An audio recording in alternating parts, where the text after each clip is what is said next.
Thank you for tuning in to the Factor Care Podcast. I'm Stephen Lee, and this is Josh Hawkins, and we wanted to give you a little introduction of who we are.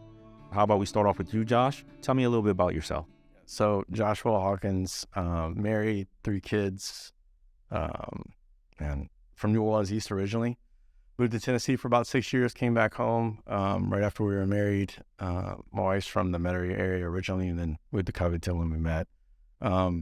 Now we're living in Lafayette and living the dream with the family and just trying to keep moving forward in life and grinding it out. So I am a hemophiliac. I'm a factor 9 severe. And it's kind of what brought us together in the first place, right? So Yeah. that's ultimately why we're here. Yeah, so I'm Stephen Lee. I'm also a severe hemophiliac factor 9 deficiency, and our lives kind of intertwined that way. But a little bit about myself, I've been living in New Orleans roughly 40 years, been living lifelong with the disease state, and that's one of the reasons why our lives cross paths. The disease state itself, it helped me guide my life to where I am today, so it's one of the reasons I picked pharmacy. I definitely wanted to pick a career path that I can help others like myself, and now here we are today, and we're able to help other people like ourselves, and it's really living out our mission or dream. It's what's led us to where we are today. You want to tell them about the story, how we met? Yeah, so we'll just go back and forth. It makes it easier to go through it. So I was born in 1980, and I believe, Stephen, you were born in 84. 84, yeah. Okay. So tainted blood supply, a really rough time to have to know that you have to inject, and at some point in time, communicating with my parents. And I actually want to get them together at some point in time and have them have this conversation too in front of us, because I want to see from their perspective what was going on. But being born in 1980 with the blood supply issue, and I think multiple occasions of just having some really close calls by mistake, but the combination of just HIV running rampant and hepatitis that was really just completely destroying and just depleting a lot of the hemophilia population in the U.S. I think it was over 30%, but in a small period of time. But ultimately, because I'm older and we're in New Orleans, our parents interconnected, and it's more kind of go back to you at that point, because we just need to go back and forth and explain kind of what happened, because it's crazy. So from my standpoint, mind you, the first time we met, I didn't even know we met. I was just an infant, and Josh's parents actually my parents were referred to Josh's parents to help guide my parents along the way, as my parents are immigrants, didn't know anything about the disease state. We never had anyone in the family that we knew of with the disease state. My parents didn't know how to guide this path that we were on now, with me being the first hemophiliac in the family. We were referred to your parents, and your parents did things from guiding my parents on what to do, what to look out for, where to be seen, even going to the doctor's appointments with my parents early on in life. And, that really helped my parents greatly, more appreciative than because it was so many years after that we really figured out who we were. But then one random day I was working as a pharmacist, and mind you, this is fast forward 25 plus years later, I see a patient come in that goes to the same doctor that I go to, and who else but you were the patient standing right in front of me. And at that time, I didn't quite know who you were, because it's 25 plus years have lapsed, but things started to come together. So then we had a mutual friend, and he reached out to me one day. It was like, hey, there's a guy, and he wants to do something in the hemophilia realm. He wants to help people. And since you're a pharmacist, we couldn't I put 2 and 2 together. I thought that would be such a great idea to help people. Yeah. And I was like, yeah, I would love, that's my calling. That's what I always want to do. Please forward him my number. Fast forward to maybe a year later, we're sitting at a dinner table across from one another, realizing, wait a minute, you're the guy. No, this was the dinner meeting before the gala. There's the dinner meeting just to give me the idea to what your plan was. And when you gave me the idea, I was like, wow, this is my calling. And then through conversation, that's how we figured out 25 years prior was through the gala. We met, I bumped into his dad at a gala maybe a few months after that. And his dad goes to me and goes, I remember you when you were this little. And I remember going home and telling my mom's like, do you remember Sam? Do you remember Sam Hawkins? And my mom's like, no, I don't remember Sam Hawkins. Only till a week later, she's doing the dishes and she's like, you ever talk to that boy? His dad helped us out when we were little. I forgot his name. I was like, is it Sam Hawkins? And she goes, yes. You ever talk to him? I was like, fun fact, we've been talking a lot lately. And that's kind of how we were intertwined, yet we came back full circle, and it was very interesting. Yeah. So what ended up happening too, just to give you all a little bit more of a background, is I had started my own company in 2008. Me and my wife had gotten married in 2006 and moved back home to Louisiana. So we go from that to basically having a friend of ours go through a rough time who was a hemophiliac, and they started a nonprofit based around that situation just to help people that were in need during, desperate times. And that's a normal thing for someone with a chronic condition. Was on the board for that nonprofit in Baton Rouge where they ended up having their home base at. But I spent about 8 years off and on the board when I was able to do it. Not a lot of easy sit down type situations where you're hearing one story after the other. You go into the subcommittee meetings, like where they're actually putting together and like tier systems where they're trying to help people and like basically do whatever the needs were. The needs were so overwhelming that it got to a point where like in year 8 or 9, I could not handle it anymore hearing it. Tried to find out how they got their funding and pretty much thought maybe there's a way for us to be able to do more than just be able to serve on the board. Maybe we can help from a different angle and different perspective. There's so many amazing people working in especially pharmacies throughout the state and really throughout the country, but I know in this state, because I know a lot of them, there's some amazing people that love their patients in every single one of these. And man, I'm so grateful for them. But we thought, me and Missy thought basically maybe we can do something where we can actually impact it and make a decision and just serve the community from a different perspective and be able to help more of the nonprofits, by donating from a financial standpoint to be able to give more to the patients. And so when I kind of planted that seed in your brain when we were sitting down, so, I think there was a lot of consistent going back and forth, and that was over all in all to get us here. It was almost 5 years when I went back and looked at it. Yeah, it's probably longer than 5 years. My journey started a little bit earlier. I've always wanted to help someone in our field and in our community. And when you plant that seed, it was greatly appreciated because I've always wanted to, but I never had an outlet to do so. So when in high school, but in high school, I knew I wanted to help the community, but with the disease state that we were living in, at the time, you could only be on your parents' insurance up to the age of 24. So I had to choose a career path that I can get out on time by the age of 24. And I found pharmacy is a 6-year doctorate program, and you're able to get out of school and help the community. Yeah. So that's what I chose. I chose to become a pharmacist. I made sure I put my head down and studied hard and graduated on time.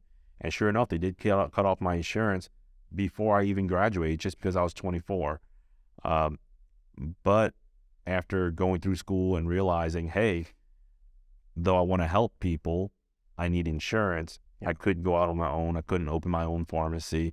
I did what everyone else did. I went into the retail chains and I put in my all, just every single person each day. They weren't prescriptions, they were people. And, I treated them and I upheld that level of quality and that level of a relationship with the customers to make sure that they knew that every single person was appreciative. And I guess over time, it was noticed and I was referred to you. And, and then basically you were able to give me the opportunity that I needed. Ultimately my goal was to help people, and I couldn't do it without insurance. But now it's like, hey, we're going to start this, and we're going however much it costs, we're going to get ourselves insurance and everything else. It led us to where we are today. And now we're both doing our calling. We're both helping the people. And I think that's key, right? So like, I think we always both had a heart to be here and to be able to service like the bleeding disorder community. But to be able to have someone, that mutual friend knew what he was doing, because when we connected, he knew both our hearts. He knew us both well enough to know they're on the same path. Like this is something that they both really feel like they're called to do with their life. And I honestly feel like it's one of the few reasons why I'm alive. Going through so many different things with that tainted blood supply, but also like over time, just having this constant like growing desire and need. I mean, it took us 7 years from the beginning of conception to actually, we purchased a retail pharmacy in Abbeville, Louisiana, on like the west side of Lafayette. And so it helped us expedite the process, but it took about 18 months of building a model before we could even kind of get an idea of what we're going to do. And the plan was initially to go in and to start from scratch and then get the accreditations and go that way. It made more sense, and it just kind of like us connecting, like leg and kind of segued into, everything just fell in place where we were able to purchase the retail. It expedited the licensing and the accreditation. We get over here and now we're in Lafayette, like in our specialty office, Factor Care, and like doing what we want to do. Year 2, right? Yeah. Year 2. So we're helping people. We're doing what we set out to do. I think that's what's really important, is that our heart, like you said, is in the right place. We see these patients as patients. We know through our own experiences what adversity we had to go through and what issues that we had and what pet peeves even that we had dealing with other pharmacies, healthcare in general, finding physicians, finding dentists, finding places where we could receive care that were respected and treated well. And by going through that, we understand what others are going through, and we can help them through those decisions, and we can talk to them and give them a little bit of our own experience, or maybe even vet people for them. Like, hey, I've been here and they treated me well and they understand the disease state and they were willing to treat me, instead of how many of us are going around not telling our dentist that we have a bleeding disorder just so we can be treated without all the extra steps. Yeah. So it's definitely, we see the prescriptions more than prescriptions. We see them as patients, and we want to take care of them. We want to help them. And that's why we're here today. I think ultimately what it comes down to is you and I both, regardless, we're not seeing dollar signs when we see a person, which is no matter how many awesome people are working from the HCC to there's so many amazing people that I really do love, and that they really love us as patients. But a lot of them at times were not able to make maybe the decision that would be best for the patient, or maybe wasn't able to step out of a certain, whether there's a board of directors or whether so we felt like we could do the full service here and provide it to people that maybe weren't able to stay at one location. With a specialty pharmacy is a big deal too, where I just got tired of hearing the stories when I was on that board for the nonprofit of people having to bounce all over the place because they could not stay in one location long enough because their child, for whatever reason, eats up their insurance. They had to change jobs. A lot of single moms and single dads are more and more common. But just chronic condition kids, it just became overwhelming. The whole situation it all made sense. So I am extremely stoked to be here, but at the same time, really focused after all of that effort to do and serve the community, and really not just this one area, but expand and potentially diversify long-term in other areas that help more people that have chronic conditions that maybe aren't getting the service that they need. We're not looking and trying to poach people. We're not out there we're literally just being here and being available and supporting those that can do more on these nonprofit sides directly for them, and actually hopefully lock arms with other specialty pharmacies that are on the same path we are. But to be able to control everything from the get-go and do it all above board was very important to both of us, which made this work, right? Yeah. So at the same time, having you, which are such a key component, as a pharmacist and a hemophiliac, that's a severe, and us both actually being nines, which is weird, Yeah. right? Because Yeah. like we're the rarity, Yeah. like, and 25% of the community of a very small community. yeah, my dad used to always say you're extra special. Yeah. That's just like great, extra Yeah. special. But yeah, I'm excited. I'm excited about this and the whole thing. It's taken us a long time to get here. Yeah, but like you said, there's so many great people at the HTC. There's so many great people in healthcare in general. Yeah. But we don't always run across those people. And that's what we want to be. We want to be a part of your healthcare team that's going to care and that understands what you're going through. Yeah. And I can't tell you how many experiences I've gone through calling, whether it's a retail pharmacy or a specialty pharmacy, even though I'm a pharmacist myself, but calling the pharmacy and being asked, do you have any questions for the pharmacist or the pharmacy staff? And them not being able to answer your question anyway, because you're one of 1,000 different types of prescriptions they're doing that day. Yeah. And you're very, very, very low on the totem pole just because they may have 2 to 5 patients total that are hemophiliacs. And over the course of the month, they don't put a lot of emphasis into it because they don't need to care much about it. As long as they can give you the product that the doctor wrote for, Right. they're happy. But it doesn't help us as a patient not knowing if they can answer a question or if another drug interacts with or medicine that we're on, or if they understand when I say, hey, I need extra factor because I had this issue or that issue. Do they really understand the severity of it? Do you think like, oh no, this one has a longer half-life, you should be fine? No, it doesn't hurt to get additional factor. Yeah. And that's where we really come in, because we can bring our life experiences into this to help people holistically, understanding from all different types of aspects of their life, and just help them in general and be there for them and be someone that they can talk to and someone that actually cares. Yeah. When you say life experiences, you mean mistakes? Yes. So that's always my thing. It's So for me, it's a lot of like trial by error, make the wrong decision and learn the hard way. Yeah, but the good thing about us learning the hard way was because we learned the hard way, we can teach the younger generation, like we're big brothers, we can teach our little siblings what not to do because we have the scars to prove it. And trust me, we have some scars. But yeah, I mean, it's really, I wouldn't be where I am today without having a bigger brother guide me. I wouldn't be where I am today without your parents helping to guide my parents. Yeah. And we're hoping to help the next generation. Yeah. Just want to lock arms with everybody and get to a place where we can service anybody for any reason. We don't even need them to be our patients. We just want to help. And I think that's going to be, it's been difficult at times to break through, but the reality is we're not here to pressure anyone. We're just here to hopefully give out good information that may be able to help somebody's quality of life for the better. Yeah, absolutely. Absolutely. I mean, I spent a lot of my career, and, the big chains might not like it, but people would call me for the most random reasons. Hey, my key fob doesn't work on my car, or hey, do you know a good accountant? Or hey, it's just random questions that have nothing to do with pharmacy. Yeah. But they knew I was someone they can trust and I was knowledgeable, and they relied on me to help them with their day-to-day issues. Regardless of what my position was with the pharmacy, I wanted to carry that on. It's like, hey, at the end of the day, is if you need help or you have a question, feel free to call, and that's why I purposely made myself so accessible with our pharmacy. We have a 1-800 number. It will go to me.